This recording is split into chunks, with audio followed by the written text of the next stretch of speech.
बेटी भाई भतीजे सब लॉन्च हुए थे। उन्हें सिर्फ खानदान के नाम पर एक के बाद एक फिल्में मिलने लगी। लेकिन आज की तारीख का सच ये है कि वो नेपो किड्स फेल हो चुके हैं। कई आज अपने घर बैठे हैं या बैठने वाले हैं, और जो बाकी हैं उन्हें हमारे सर पर थोपा जा रहा है। दोस्तों ये कड़वी सच्चाई है, इसे बॉलीवुड को स्वीकार करना पड़ेगा। इन नेपो किड्स या नेपो बेबीज की लिस्ट देख लीजिए, फिर मैं सबकी कुंडली बताऊंगी और पर्दे के पीछे की वो सच्चाई बताऊंगी इनके बारे में जो आज तक आपको किसी ने नहीं बताई। एक है सैफ अली खान और अमिताभ सिंह की बेटी सारा खान, श्रीदेवी और बोनी कपूर की बेटी जानवी कपूर, बोनी कपूर और मोना शौरी का बेटा अर्जुन कपूर, जैकी श्रॉफ का बेटा टाइगर श्रॉफ, डेविड धवन के दो बेटे, एक फ्लॉप एक्टर वरुण धवन और दूसरा फ्लॉप डायरेक्टर रोहित धवन, शाहरुख खान की बेटी सुहाना खान, सैफ का बेटा इब्राहिम, चंकी पांडे की बेटी अनन्या पांडे, महेश भट्ट की बेटी आलिया भट्ट, ऋषि कपूर का बेटा रणबीर कपूर, वाशु भगनानी का बेटा जैकी भगनानी, सनी देओल के बेटे करण देओल और राजवीर देओल, अनिल शर्मा का बेटा उत्कर्ष और अब आमिर खान का बेटा जुनैद भी सीन में आ गया है, अनिल कपूर का बेटा हर्षवर्धन कपूर, पूनम ढिल्लों की बेटी पॉलिमी, आदित्य रॉय कपूर और भी कई सारे हैं।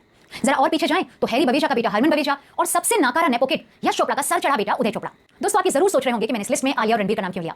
तो दोस्तों इन नेपो किड्स की भी दो कैटेगरीज हैं। पहले में वो स्टार किड्स आते हैं जिन्हें लॉन्च पैड तो मिला, लेकिन फिर उन्होंने अपने टैलेंट और अपनी मेहनत से साबित किया और वो बड़े स्टार भी बन गए, जैसे कि रणबीर कपूर, आलिया भट्ट, सोनाक्षी सिन्हा और दूसरे। बाकी दूसरी कैटेगरीज में वो हैं जिन्हें लॉन्च तो किया गया, उन्हें एक्टिंग नहीं आती और स्टार वाली कोई क्वालिटी भी नहीं है, फिर भी वो चले जा रहे हैं। उनकी फिल्में फ्लॉप हुई, लेकिन फिर भी लगातार उन्हें दर्शकों के सर पर थोपा जा रहा है, जैसे टाइगर श्रॉफ, अर्जुन कपूर, जानवी कपूर, अनन्या पांडे, सुहाना खान, सारा अली खान वगैरह।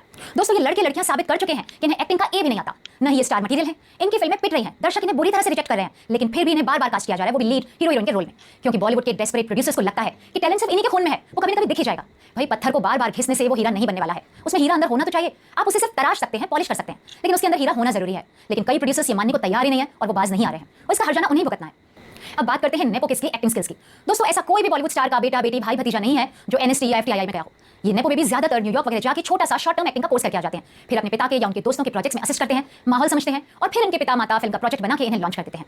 कुछ स्टार प्रोड्यूसर्स अपना पैसा लगाते हैं या अपना रिस्क लेते हैं, अपने बच्चों को अपनी फिल्म में लॉन्च करते हैं, जैसे अनिल शर्मा ने अपने बेटे उत्कर्ष को बड़ा होने के बाद पहले फिल्म जीनियस में लॉन्च किया, जीनियस फ्लॉप रही, उत्कर्ष अपनी छाप छोड़ने में नाकाम रहा तो उन्होंने फिर कोशिश की और उसे अपनी फिल्म गदर 2 में लीड रोल दिया। गदर 2 सुपरहिट रही, वो भी सनी देओल के कारण, लेकिन उत्कर्ष वहीं का वहीं रह गया। चलो ये तो अनिल शर्मा की अपनी फिल्म थी, लेकिन बाकी के स्मार्ट प्रोड्यूसर्स और स्टार्स दूसरों से अपने बच्चों को लॉन्च कराते हैं, जैसे सैफ ने रोहित शेट्टी से सारा खान को लॉन्च कराया सिम्बा में। उससे पहले केदारनाथ सारा ने साइन कर ली थी, जो रॉनी स्क्रूवाला और अभिषेक कपूर की को प्रोडक्शन थी। अभिषेक कपूर जितेंद्र का भतीजा है। रोहित शेट्टी ने कपिल शर्मा के शो में जाकर सारा खान की विनम्रता की ऐसी मनगढ़ंत स्टोरी बना के सुनाई कि लोग बोले कि क्या बात है भाई, क्या संस्कार है। रोहित ने कहा कि सारा मेरे ऑफिस में सिंपल से कपड़ों में चली आई और हाथ जोड़ के बोली कि मुझे काम दे दो। वो बोले कि अब बताओ कि सैफ अली खान की बेटी मेरे सामने हाथ जोड़ के बोल रही थी कि मुझे काम दे दो। बकवास। दोस्तों ये सब सोची समझी नीति होती है, स्ट्रेटजी होती है और इमेज बिल्डिंग पीआर होता है। रोहित शेट्टी ने सारा खान को हीरोइन बनाया अपनी फिल्म सिम्बा में तो सिर्फ इसलिए क्योंकि वो सैफ की बेटी थी और उससे पहले पापा का फोन चला गया था। उससे पहले सारा ने बहुत सारा वजन भी कम किया था। इन नेपो किड्स के वेट लॉस की असलियत और स्टोरी मैं आपको आगे बताऊंगी। वहीं शाहरुख खान ने सुहाना खान को जोया अख्तर की flop Netflix movie the Archie से लॉन्च कराया, जिसमें कई नेपो किड्स भरे हुए थे। अमिताभ बच्चन की बेटी श्वेता नंदा का बेटा अगस्त्य नंदा, चंकी पांडे की बेटी अनन्या पांडे, सैफ का बेटा इब्राहिम खान और श्रीदेवी की छोटी बेटी खुशी कपूर। फिल्म तो खराब साबित हुई, ये नेपो किड्स भी दर्शकों ने रिजेक्ट कर दिए, लेकिन फिर भी इन्हें फिल्में मिले जा रही हैं। दोस्तों मैंने इनके वेट लॉस और वेट की बात कही थी, तो उसका कच्चा चिट्ठा भी सुन लीजिए। कई स्टार किड्स अक्सर विदेशों में पढ़ने जाते हैं, वहां बर्गर, चीज, पास्ता, पिज्जा, कोल्ड ड्रिंक्स, पता नहीं और जाने क्या क्या कई माल भी लेते हैं, खा पी के गेंडे जैसे हो जाते हैं। जैसे सोनम कपूर 12th और ग्रेजुएशन के लिए सिंगापुर में थी, तब उसका वजन 95 kg का था। हालांकि उसने बहाना लगाया था कि उसे हेल्थ कंडीशन भी है। सारा खान कोलंबिया में पढ़ने गई थी और वो 95 kg की थी और उसे कोई हेल्थ कंडीशन नहीं थी। बोनी कपूर का बेटा अर्जुन कपूर बॉम्बे में ही बहुत मोटा हो गया था। उन दिनों उसका अफेयर सलमान खान की गोद ली हुई बहन अर्पिता खान से चल रहा था और इसीलिए सलमान खान बोनी कपूर पर बहुत मेहरबान था, उसे तेज से रहा था जल्दी जल्दी नो एंट्री के लिए। अर्जुन ने भी वेट लॉस किया, उसकी खूब मार्केटिंग की और यशराज फिल्म्स ने उसे औरंगजेब फिल्म में लॉन्च किया। हालांकि अर्जुन फिर से मोटा हो गया और अब तो सॉरी टू से गेंडे जैसा ही बन गया है। दोस्तों अर्जुन कपूर का जैसा मिसबिहेवियर सामने आता रहता है, उससे उसके लिए मुझे हार्श वर्ड्स का इस्तेमाल करने में कोई अफसोस नहीं है। कहते हैं ना कि अच्छा राजा निसंतान और बुरा राजा निर्वंशिया।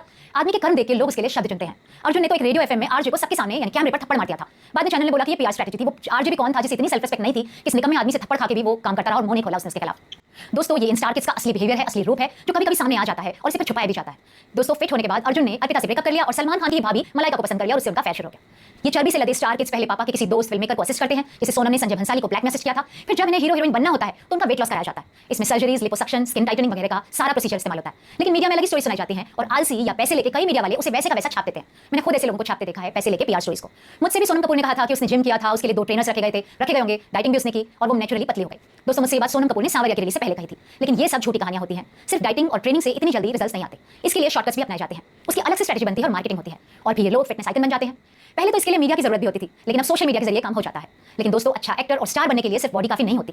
कहा जाता है कि जानवी कपूर ने तो फेस की प्लास्टिक सर्जरी भी कराई, लेकिन प्लास्टिक सर्जरी की बात को बॉलीवुड में कोई मानता ही नहीं है। आप पहले और अब के जानवी के फेस में फर्क देख लीजिए। तो जब ये तैयार हो जाते हैं पूरे, तब इनकी लॉन्चिंग के वक्त बनी बनाई कहानियां मीडिया में बेची जाती हैं, फैलाई जाती हैं कि मुझे तो एक्टर बनना ही नहीं था, राइटर डायरेक्टर बनना चाहती थी, लेकिन मुझे फिर हीरोइन बनने का मौका दे दिया और मुझे कहा तो मैंने सोचा ट्राई कर लेती हूं, जैसे कि सोनम कपूर ने कहा था। फिर संजय बंसाली ने कहा कि तुम्हें तो स्क्रीन पर होना चाहिए। ये बात मुझसे भी संजय बंसाली ने कही थी कि सोनम को देखकर मुझे लगा कि she so beautiful, she should be on screen. तो उन्होंने कहा कि तुम वेट लॉस करो, मैं तुम्हें हीरोइन बनाऊंगा, और उन्होंने बना दिया। लेकिन ये सब स्ट्रेटजी होती है, ये सब बनी बनाई कहानियां होती हैं। अब बात करते हैं बॉलीवुड के नेपो किड्स का पहला और सबसे बड़ा गॉडफादर या ठेकेदार, जो कि है करण जौहर। उसके बारे में प्रियंका चोपड़ा ने इशारों में कहा था कि ही कैन मेक और ब्रेक पीपल्स करियर। लेकिन दोस्तों वो पुराने जमाने की बात हो चुकी है, अब करण का वो वक्त नहीं रहा, वो दौर चला गया है। करण एक भी नेपो किड को स्टार नहीं बना पाया, तो अब वो नए चेहरे ढूंढ के ला रहा है। दोस्तों सिद्धार्थ मल्होत्रा का नाम मत लेना, क्योंकि उसका अपना अलग मामला था। करण को वो पर्सनली बहुत पसंद था और उसे बहुत प्यार था उससे। करण के लॉन्च किए नेपो किड्स में से सिर्फ आलिया भट्ट स्टार बनी, और वो भी उसकी लॉन्च नहीं थी, उससे भी पहले इम्तियाज अली की हाईवे फिल्म में उसे लॉन्च किया जा चुका था और आलिया की नेचुरल एक्टिंग बहुत पसंद की गई थी। कंगना ने तो करण जौहर की पोल उसी के शो में खोल दी थी, उसे नेपोटिज्म का फ्लैग बेयरर बता के। तब से इंडस्ट्री में नेपोटिज्म का टर्म आया और फिर तो self made star Sushant Singh Rajput की रहस्यमय मौत के बाद उसे और हवा मिल गई। दोस्तों लॉन्च के बाद अगली स्टेज होती है इन नेपो किड्स को इंडस्ट्री में एस्टैब्लिश करने की। बच्चों को स्टार बनाने के लिए सपोर्ट करने में कोई दिक्कत नहीं है, लेकिन गलत तब हो जाता है जब उनके लिए दूसरे स्ट्रगल कर रहे आउटसाइडर्स एक्टर्स का हक मारा जाता है, हक छीना जाता है, उन्हें धक्का देकर साइडलाइन किया जाता है, क्योंकि किसके बापों की बॉलीवुड में चलती है या उनकी लॉबी होती है जो उन्हें सपोर्ट करती है। कई अच्छे एस्टैब्लिश एक्टर्स बताते हैं कि उन्हें फिल्म मिल गई थी, लेकिन एन वक्त पर स्टार किड ने उन्हें रिप्लेस कर दिया था। ये आउटसाइडर्स का हक मारना, उन्हें पीछे खींचने के लिए गलत हरकतें करना, गंदी पॉलिटिक्स करना बॉलीवुड की सबसे गलत हरकत है और ये नेपोटिज्म का जरूरी हिस्सा है। इस नाम की बीमारी